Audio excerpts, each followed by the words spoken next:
Bonsoir et bienvenue dans F1 Magazine. F1 Magazine consacré au Grand Prix du Canada sur le circuit Gilles Villeneuve à Montréal. Jacques, c'était chaud et on attendait bien entendu les Ferrari avec Michael Schumacher. Oui, un très bon départ, une belle course pendant une vingtaine de tours, 25 tours de Michael Schumacher, et puis un petit ennui à la chicane où il y a eu beaucoup de sorties de route, il y a eu beaucoup d'essais, il y en a eu aussi beaucoup pendant la course, mais en tout cas on a assisté à une course formidable et un beau vainqueur à Hakkinen. Alors un beau vainqueur à Hakkinen, ça c'est pour la fin, mais le début c'est le strike du départ, on voit ça tout de suite. 30 degrés pour l'air, plus de 45 pour la température de la piste, les pilotes se mettent en place pour 69 tours du circuit Gilles Villeneuve. Et le départ n'a pas failli à sa réputation. Quand la barrière lumineuse s'éteint, Mika Hakkinen jaillit, mais Schumacher se porte immédiatement sur la droite, bloquant le Finlandais. Irvine a pris le meilleur sur Coulthard, passé par Fisichella. Quand derrière, c'est l'accrochage. Trulli perd le contrôle de sa Prost en évitant Frentzen. Dans la mésaventure, l'Italien ne peut éviter Jean Alesi et Rubens Barrichello. C'est bien sûr terminé pour Trulli, mais la Sauber de Jean a été touchée. Comme il le craignait avant le départ, Jarno Trulli a été un peu trop vif pour entrer en action. Dans cette affaire, comme on le constate sur ces images hélicoptères, Frentzen avait pris le meilleur sur Jarno, qui se retrouve en perdition et part dans l'herbe avec une voiture incontrôlable. Bien évidemment, dans ce genre d'accident, les pilotes qui se font percuter par derrière ne peuvent qu'incriminer la voiture qui les a heurtés. En l'occurrence, pour Jean Alesi et Rubens Barrichello, le seul fautif, c'est l'Italien.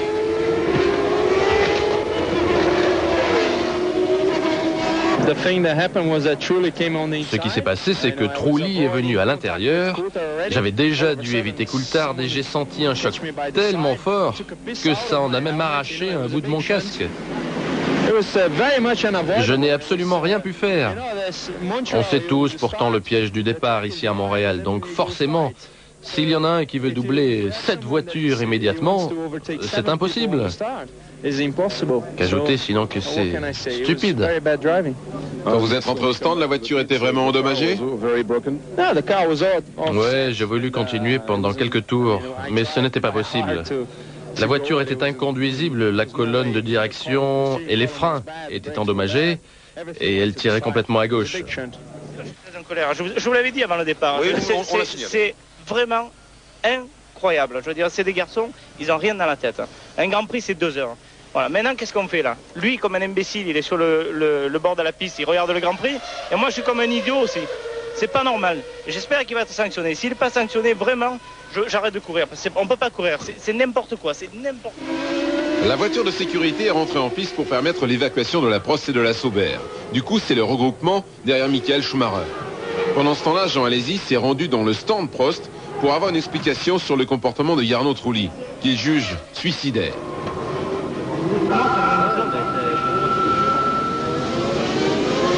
Je viens de voir le commissaire, on a vu ensemble les images télévisives, et donc c'est très clair que Frentzen, il était sur la droite, il m'a poussé sous l'herbe, et donc je suis parti en tête à queue, et malheureusement je suis tombé sur des autres voitures. Mais c'était très clair que Frentzen qu'il a écarté trop vite sur mon côté, et moi j'avais personne d'attaquer, mais pour éviter l'accident avec lui, je suis passé sous l'herbe.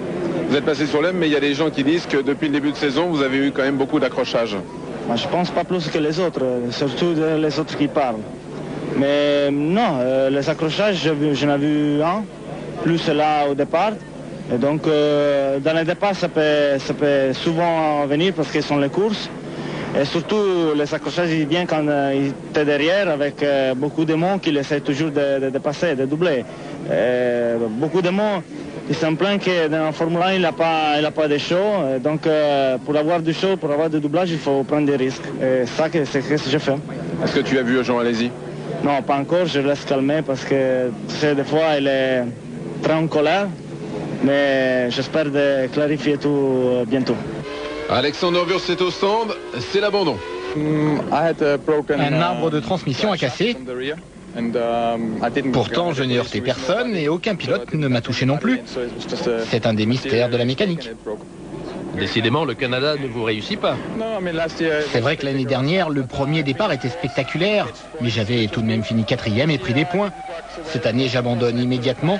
J'aurais bien sûr préféré aller un peu plus loin. Quand la voiture de sécurité s'efface, Michael Schumacher conserve sa première place.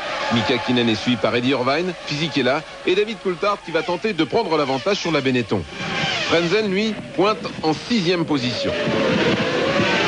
Déjà 4 voitures hors course et ce n'est pas terminé. Ricardo Zonta, le coéquipier de Villeneuve chez Barre, est parti à la faute dans le virage qui précède les stands. En fait, ce virage sera le juge de paix du Grand Prix du Canada, fatal pour un grand nombre de pilotes.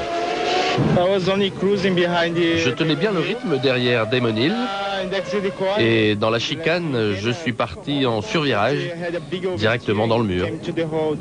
Pourtant, je n'attaquais pas fort. Alessandro Zanardi tire tout droit au virage du Casino. Le pilote italien, en signant chez Williams, espérait disposer d'une voiture pour se battre devant. Ce n'est apparemment pas le cas. La voiture de sécurité est de nouveau rentrée en piste pour permettre l'évacuation de la barre de Zonta. C'est encore une fois le regroupement. Quand la course est relancée, 16 minutes après le premier départ, Michael Schumacher emmène le peloton. Seul changement notoire, David Coulthard est parvenu à prendre le meilleur sur Fisichella. L'ambiance est chaude pour ce Grand Prix du Canada. La piste est à plus de 48 degrés. À l'entrée du 8e tour, c'est la loi de l'alternance pour Ferrari et McLaren. Dans les 4 premiers, suivent Benetton et une Jordan. 11e passage, l'écart se creuse entre Mika Häkkinen, 2e, et Eddie Irvine, 3e. Coulthard, 4e, est plus rapide que la Ferrari, mais ne peut pas prendre l'avantage sur la voiture de l'Irlandais. Sur ce circuit où les dépassements sont quasiment impossibles. 14e passage, Mika Häkkinen, lancé derrière Schumacher, réalise le meilleur tour en course en 1:21,952. Le Finlandais reste sagement derrière la Ferrari de Schumacher, à 3 secondes de l'homme de tête. Damon Hill est au ralenti. Que s'est-il passé pour le pilote Jordan? Sa roue arrière droite semble folle. Chez Jordan, c'est encore une fois la déception. Il y aura pire encore en fin de course. En fait, il est le 2e à payer le prix fort après sa touchette contre ce fameux mur. J'ai fracassé ma voiture. Pourquoi exactement? Pas de problème mécanique. Mais alors, qu'est-ce qui s'est passé? C'est moi qui ai commis une erreur. Là voilà l'explication. Le Britannique était quelque peu énervé après son abandon. La bagarre fait rage entre Eddie Irvine et David Coulthard, qui ne parvient toujours pas à prendre l'avantage sur la Ferrari. L'écart entre les deux hommes est faible. Sur ce circuit très exigeant pour les mécaniques, l'important c'est de terminer. L'Écossais ne prend pas de risque en ce début de course. Derrière, la lutte est serrée entre Frentzen et Herbert. Jordan Honda contre Stewart Ford. Nous sommes au 20e tour de course. Johnny est 7e à la porte des points. Le premier ravitaillement intervient au 21e passage. L'Espagnol De La Rosa s'engouffre dans les stands, mais son arrêt semble s'éterniser. En fait, il ne repartira pas. C'est le 7e abandon depuis le début de course. La Rose est mortellement blessée.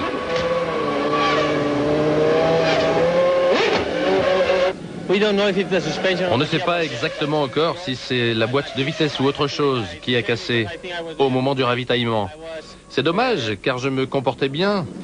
J'avais longtemps suivi Damon Hill jusqu'à son erreur de pilotage. Ensuite, je bataillais avec Villeneuve. Bon, c'est la course qui veut ça, mais je suis déçu parce qu'il existait une opportunité de marquer des points, vu le nombre élevé d'abandons sur cette piste. Olivier Panis, reparti dernier après l'accident du départ, pointe en queue de peloton. Le Grenoblois se fait prendre un tour par l'homme de tête au 30e passage. Grosse déception pour Olivier Panis qui apprécie pourtant le tracé québécois. Depuis son accident survenu il y a 2 ans, Olivier n'a jamais pu disposer d'une voiture compétitive. La mort dans l'âme, il essaye de s'accrocher derrière Michael Schumacher. L'Allemand, facile leader, dispose de 5 secondes d'avance sur la McLaren d'Häkkinen. Mais il était dit que sa course devait s'arrêter au 29e tour sur ce fameux mur qui lui aurait été fatal.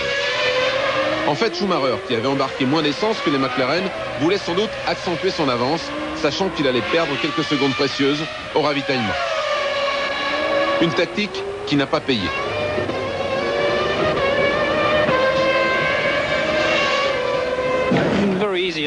C'est tout bête, je suis tout simplement sorti de la trajectoire, j'ai roulé sur la poussière et perdu le contrôle de la voiture. Et pourtant, vous disposiez de 5 secondes d'avance sur Mika Häkkinen. Alors, vous vouliez encore accentuer par rapport à lui pour le ravitaillement? Oui, je voulais disposer d'une avance suffisante pour parer à toute éventualité, on ne sait jamais. Tout allait bien jusqu'à ce que j'attaque un petit peu trop. De nombreuses voitures sont sorties au même endroit. Alors la piste est bosselée à cet endroit-là, qu'est-ce qui se passe? Elle est surtout très sale. Et dès que vous quittez la trajectoire idéale, c'est facile de sortir et d'atterrir dans le mur. Avant la course, les organisateurs avaient modifié le dégagement. Et le problème, c'est qu'ils ont utilisé une terre si légère qu'elle s'envolait trop facilement sur la piste. C'était même un vrai désastre. J'avais déjà failli me faire piéger. Si quelqu'un passait juste avant vous à projeter de la poussière à cet endroit, vous ne la voyez pas. Des fois ça passe, des fois non. Et dans mon cas, je n'ai rien pu faire. Vous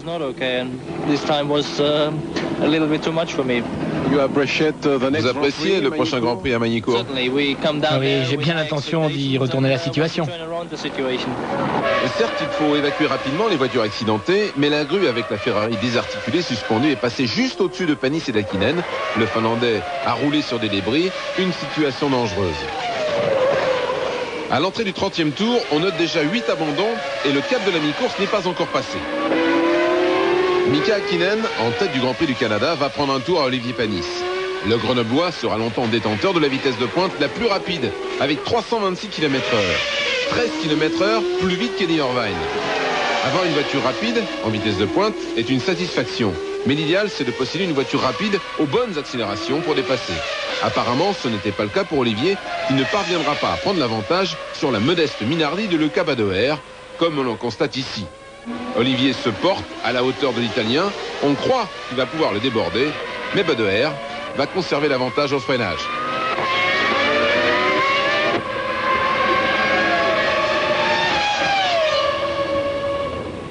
Ralf Schumacher, alors 6e, tout comme son coéquipier Alessandro Zanardi, sera au freinage.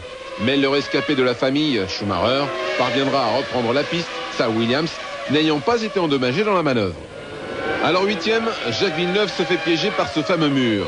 Déjà il y a 2 ans, l'année où il avait décroché le titre mondial, sa course s'était arrêtée là. Il est 13h55. Jacques Villeneuve est le 4e pilote à percuter le mur, un endroit vraiment dangereux pour les commissaires de piste qui doivent évacuer les Formule 1 accidentés.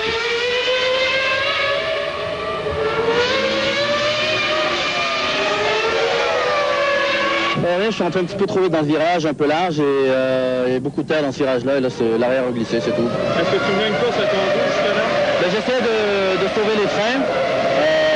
En même temps, dès que je me rapprochais, j'essaie d'attaquer un peu. Bon, malheureusement, j'étais un peu énervé parce que Denise m'a doublé quand le safety car était sorti, m'a doublé sous les drapeaux jaunes. Et il ne s'est rien passé après, donc j'étais un petit peu énervé, mais à part ça, tout allait bien. Est-ce que ta voiture était plus compétitive qu'elle ne l'était Ah, définitivement. On avait vraiment un problème en qualif, et là, la voiture était quand même bien plus compétitive. Alors que la voiture de sécurité est de nouveau intervenue, il y a bagarre dans les stands. Giancarlo Fisichella est rentré, puis Heinz Harald Frentzen s'y est engouffré à son tour. Les deux équipes avaient décidé un seul arrêt. La Benetton de Fisichella a conservé l'avantage de la 4e place. Suivent dans les stands Diniz et Ralf Schumacher. La 6e place se joue entre la Sauber et la Williams. L'homme de tête s'est arrêté lui aussi. Après 8 secondes 7, le champion du monde va reprendre la piste et laisser la première place provisoirement à Coulthard, qui ne s'est pas encore arrêté.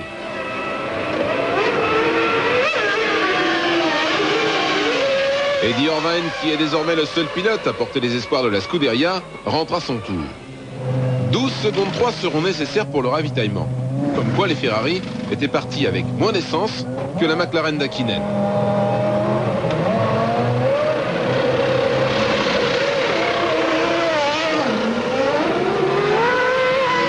La voiture de sécurité est encore en piste et attend l'arrivée de la McLaren de Mika Hakkinen. Coulthard en a profité lui aussi pour ravitailler. Mika reprend la tête du Grand Prix. 10 secondes 4 pour Coulthard, soit 22 litres de plus que dans la voiture de son coéquipier. Les Formule 1 se regroupent derrière la voiture de sécurité qui décidément n'en finit plus d'intervenir. Dans l'affaire, même s'ils ont un tour de retard, Badoer et Panis se retrouvent derrière l'homme de tête. Regardez bien cette image. Alessandro Zanardi, qui a ravitaillé tard, ressort juste devant la voiture de sécurité. Il va écoper d'une pénalité de 10 secondes. 40e passage après la 3e relance de la course, Mika Hakkinen reprend l'avantage. Irvine, alors 2e, se fait attaquer par David Coulthard 3e, qui n'en finissait plus de ronger son frein. L'Écossais tente de passer l'extérieur, mais l'Irlandais résiste les deux voitures s'accrochent dans la manœuvre. Eddie Irvine pourra repartir, mais a perdu le bénéfice de sa deuxième place. Quant à David Coulthard, il devra rentrer au stand pour réparer. David échouera à la porte des points, 7e. Au redémarrage, j'ai tenté de passer Eddie, ce que je n'avais pas pu faire avec mon premier train de pneus. Ça s'est joué à pas grand-chose. Je l'ai doublé sur la gauche, mais une fois devant, en reprenant ma ligne, je l'ai senti venir tenter de me faire l'extérieur. Et c'était trop juste. Au départ, déjà, avec Fisichella, c'est moi qui étais à l'extérieur. Mais moi, je ne me suis pas rabattu, sinon c'était fini pour tous les deux. Enfin, après cela, ma voiture était endommagée. Heureusement, j'ai pu continuer. Qu'avait la voiture, justement? L'aileron avant était cassé et la direction semblait floue et ma F1 godillait en ligne droite. L'équipe a fait un check-up rapide, ça allait. J'ai donc tenté d'aller grappiller des points. Les drapeaux bleus sont agités pour signifier à Badoer et Panis de laisser passer Fisichella et Frentzen en pleine bagarre. Mais Luca et Olivier, en pleine bagarre eux aussi, ne l'entendent pas de cette oreille. À l'entrée du 42e tour, Badoer bloque Panis. Derrière Fisichella, part à l'extérieur du virage. Frentzen en profite pour passer et lui ravir la deuxième place. C'est chaud, la bagarre fait rage entre la Benetton et la Jordan. Finalement, Olivier va laisser passer le peloton, perdant le contact avec Badoer. Mais les deux hommes vont être sanctionnés par une pénalité de 10 secondes pour ne pas avoir respecté les drapeaux bleus, signifiant le passage libre pour les voitures plus rapides derrière. Je me suis battu toute la course. J'avais un bon rythme quand j'étais tout seul. Malheureusement, quand j'étais derrière les voitures, j'arrivais pas à suivre dans les sorties des épingles pour pouvoir doubler la ligne droite.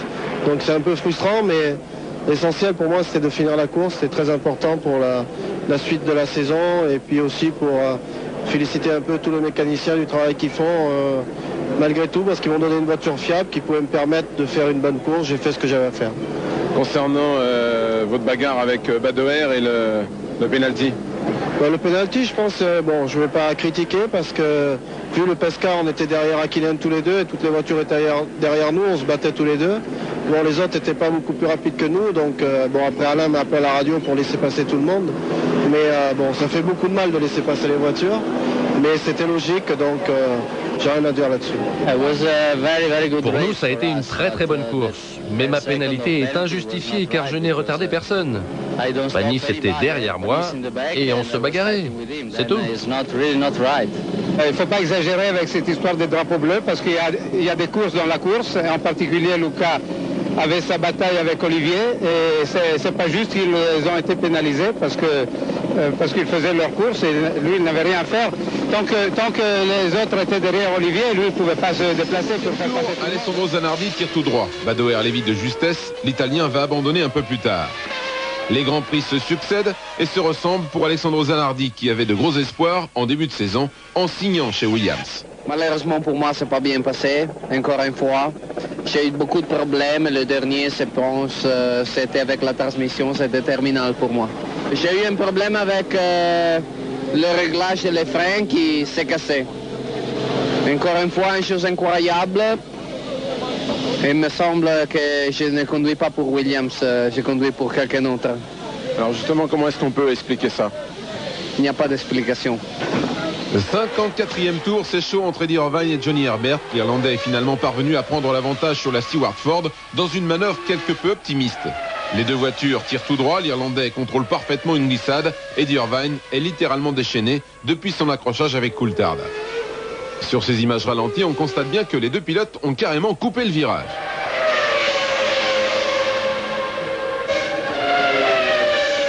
Quelque peu perturbé par l'affrontement avec Eddie Irvine, Johnny Herbert a légèrement réduit la cadence, ce qui fait les affaires de Pedro Diniz au volant de sa Sauber. Le Brésilien se montre de plus en plus menaçant derrière la Stewart Ford. Finalement, Pedro va terminer 6e et marquer son premier point de l'année dans le sillage de Johnny Herbert, 5e. Finir 6e après démarrer 18e, c'est pas mal du tout, je pense. C'était un course très difficile. J'étais très compétitif jusqu'à le deuxième safety car. Et après, j'ai perdu 2 positions dans le deuxième départ. Et là, j'ai perdu un peu, mais je pense que c'est pas mal.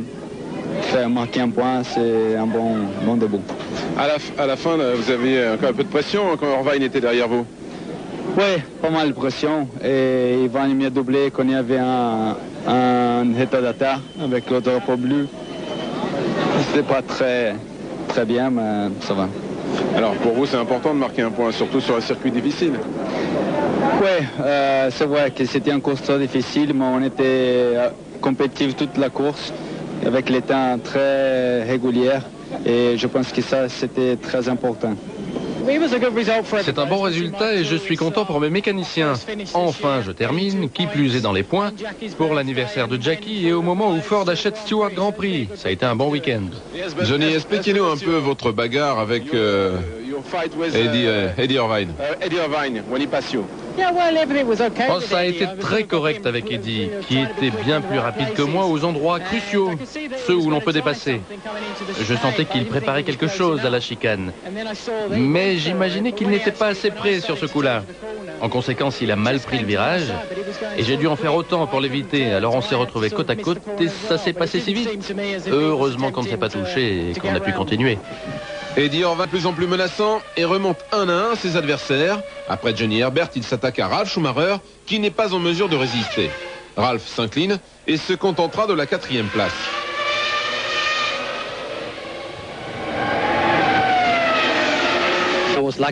Encore une fois, j'ai eu de la chance. J'ai pris un bon départ, mais Diniz m'a passé quand j'ai tiré tout droit dans un bac à gravier. J'ai connu un problème de direction. Tout d'un coup, la voiture m'a échappé. Cela dit, je ne peux qu'être heureux de marquer à nouveau des points ici. Vous aviez beaucoup de pression avec Eddie Irvine.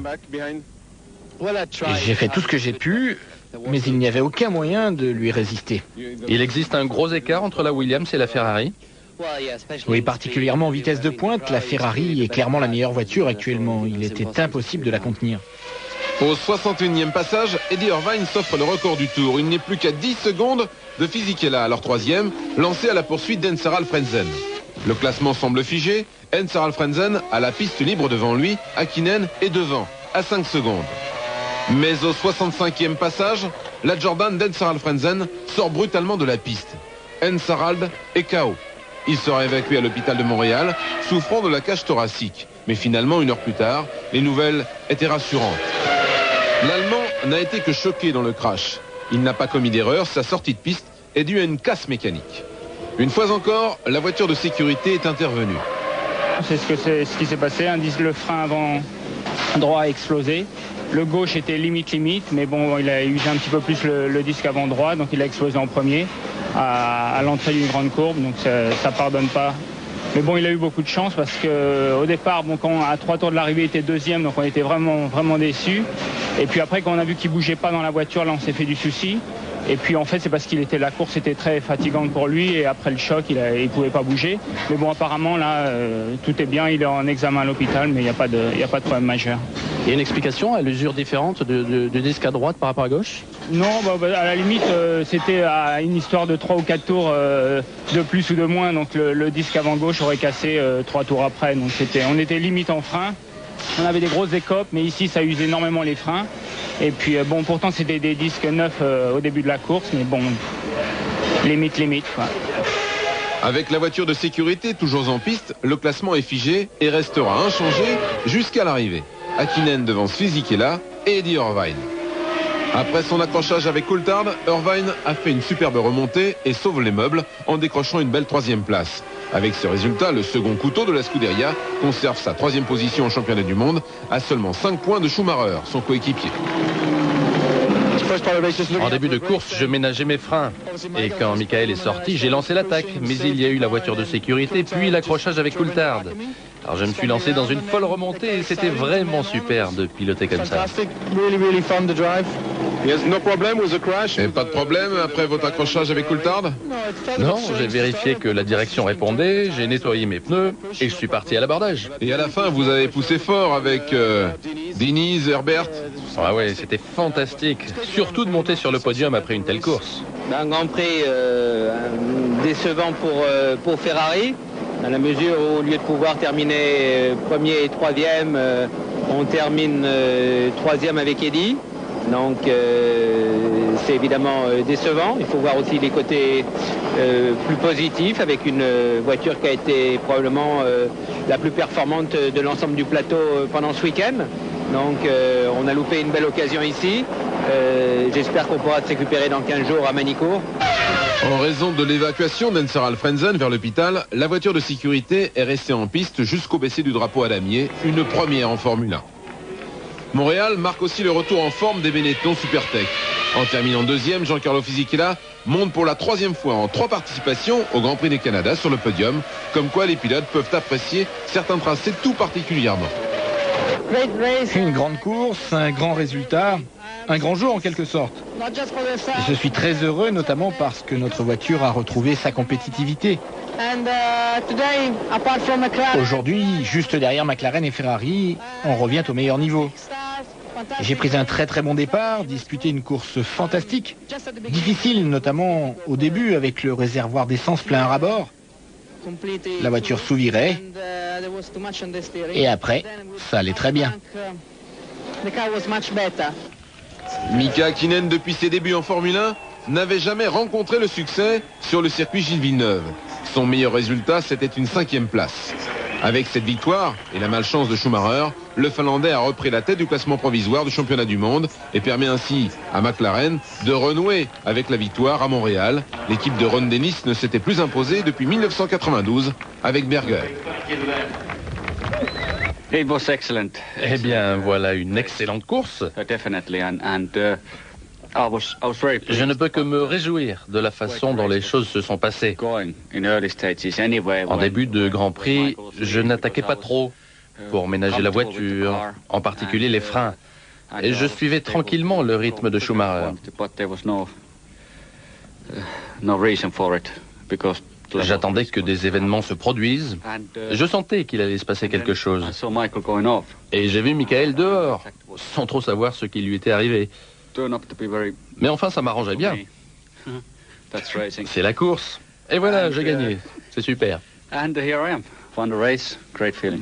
Ils sont peut-être ennemis sur la piste, mais sur le podium, l'ambiance était vraiment sympathique avec Giancarlo Fisichella, Mika Häkkinen et Eddie Irvine. La suite au prochain numéro.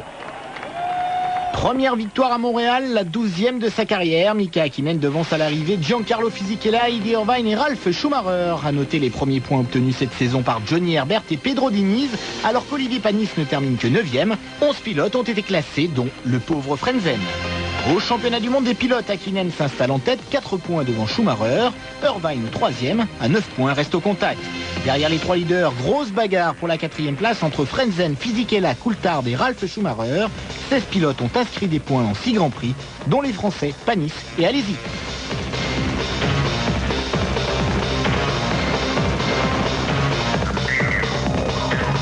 Du côté des constructeurs, 9 points seulement séparent Ferrari, le leader de McLaren. 3e Jordan Honda, désormais talonné par Benetton et Williams Supertech.